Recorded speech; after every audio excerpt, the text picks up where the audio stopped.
بسم اللہ الرحمن الرحیم۔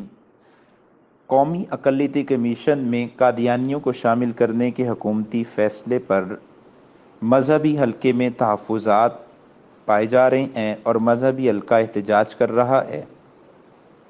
بعض لوگ اس فیصلے کی حمایت میں بھی ہیں۔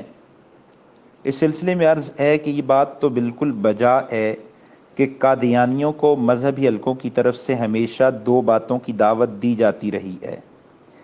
ایک بات کی دعوت یہ تھی کہ وہ اپنے برے عقائد سے، اپنے گندے عقائد سے توبہ طائب ہو جائیں، اسلام قبول کر لیں اور دوبارہ ملت اسلامی کا حصہ بن جائیں۔ اور دوسری دعوت یہ رہی ہے کہ اگر وہ اسلام قبول نہیں کرتے تو اپنی مذہبی اور آئینی حیثیت کو تسلیم کرتے ہوئے خود کو غیر مسلم اقلیت تسلیم کر لیں، مان لیں۔ اب ظاہری طور پر لگتا یہ ہے کہ حکومت نے وہی فیصلہ کیا ہے جو مذہبی حلقوں کا مطالبہ رہا ہے، تو پھر مذہبی حلقوں میں تشویش کیوں ہے اور انہیں تحفظات کس بات پہ ہیں؟ تو اس کو سمجھنا چاہیے کہ پہلی بات اس میں کہ حکومت کو یہ چاہیے تھا کہ اتنے بڑے فیصلے سے پہلے مذہبی طبقوں سے، علماء سے، ختم نبوت والوں سے مشاورت کر لیتی، اور اس سلسلے میں سب سے بہتر بات یہ تھی کہ سب سے پہلے قادیانیوں سے ان کی آئینی اور مذہبی حیثیت تسلیم کروائی جاتی۔ ان کے بارے میں پارلیمنٹ، عدالت عظمیٰ نے جو فیصلے دیے ہیں اور دستور میں جو ان کی طے شدہ حیثیت ہے، اسٹیٹس ہے، اس کا ان سے اقرار کروایا جاتا۔ اگر تو انہوں نے اقرار کیا نہیں کیا تو پھر یہ تو مدعی سست گواہ چست والی بات ہے۔ حکومت کو کیا پڑی تھی کہ وہ ان کو کھینچ کے اس کمیشن کا حصہ بنائے؟ اگر وہ اقرار کرتے یا اقرار کر چکے ہیں تو آگے پھر کچھ وضاحت ہے، تفصیل ہے۔ قادیانی اس چھتری کے نیچے آئیں گے اور اس چھتری کے نیچے آ کے اپنے حقوق کا مطالبہ کریں گے، تو ان کو حقوق کیسے اور کون کون سے ملیں گے؟ اس میں یاد رکھیے، جو بھی اقلیت اس چھتری کے نیچے ہے وہ مذہبی طور پر ملک پاکستان میں پوری طرح آزاد ہے۔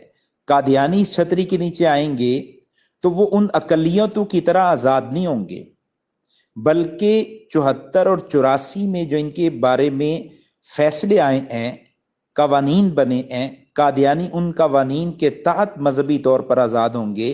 یعنی ایسا نہیں ہوگا کہ کل قادیانی کہیں جی کہ جیسے ہندو، عیسائی، یہودی آزاد ہے، اپنی عبادت گاہ اپنی مرضی کی طرز پہ بنا رہا ہے اور اس کے شاعر دین وہ اپنی مرضی کے طور پر استعمال کر رہا ہے تو مجھے بھی آزادی ہو، نہ، ایسا نہیں ہوگا۔ قادیانی جب آئے گا تو ان طے شدہ قوانین کے تحت آئے گا، یعنی خود کو مسلمان نہیں کہہ پائے گا۔ مرزا غلام احمد قادیانی کو نبی نہیں کہہ پائے گا، اس کی بیوی کو ام المومنین نہیں کہہ پائے گا، اس کے خلیفہ کو، جانشین کو خلیفۃ المسلمین، امیر المومنین نہیں کہہ پائے گا، اس کے ماننے والوں کو صحابی اور ان کے لیے رضی اللہ عنہ کا لفظ استعمال نہیں کر پائے گا۔ اسی طرح اپنی عبادت گاہ کو مسجد نہیں کہہ پائے گا، اسی طرح کلمے کا استعمال نہیں کر سکے گا، پھر اسی طرح وہ اذان نہیں کہہ پائے گا، ہماری طرز پر عبادت نہیں کر پائے گا۔ تو جو قوانین بنے ہیں ان قوانین کے تحت اسے آزادی ہوگی، دیگر اقلیتوں کی طرح اسے آزادی نہیں مل سکتی۔ اور دوسرا مسئلہ کہ اگر وہ معاشرتی طور پر اپنے حقوق لینا چاہیں تو بے شک لیں، اور لیے بھی ہیں انہوں نے۔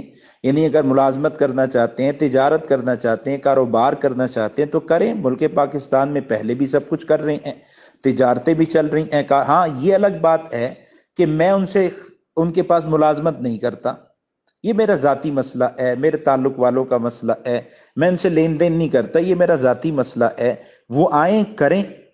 ہاں، اگر وہ اقلیت کی چھتری کے نیچے آ چکے ہیں تو اب انہیں اقلیت والے کوٹے میں سے حصہ دیا جائے گا۔ مطلب اگر وہ افواج پاکستان میں جانا چاہیں، عدالتوں میں جانا چاہیں، وہ سرکاری اور دیگر عہدوں پر جانا چاہیں تو وہ اکثریت کے کھاتے میں نہیں آئیں گے کہ اب اقلیت سے نکل کر اکثریت میں آ جائیں۔ اب وہ اقلیت ہی میں رہیں گے اور اقلیت کے کوٹے میں سے انہیں کوٹا ملے گا۔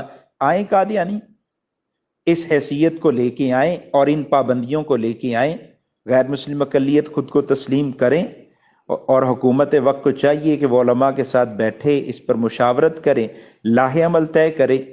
اور قادیانیوں کے لیے سب سے بہتر راستہ وہی ہے کہ وہ ضد کو چھوڑ دیں، ہٹ درمی کو چھوڑ دیں، اپنے گندے برے عقائد سے توبہ طائب ہو جائیں اور اسلام قبول کریں، دامن مصطفیٰ صلی اللہ علیہ وسلم کے ساتھ وابستہ ہو جائیں اور ملت اسلامی کا حصہ بن جائیں۔ وہ ہماری ہی متاع ہیں، دوبارہ سے اسلام کے ساتھ جڑیں اور ایک گندے اور باطل مذہب کو چھوڑ دیں۔ اللہ رب العزت ہمیں دین سمجھنے کی توفیق عطا فرمائے اور صحیح سمجھ نصیب فرمائے۔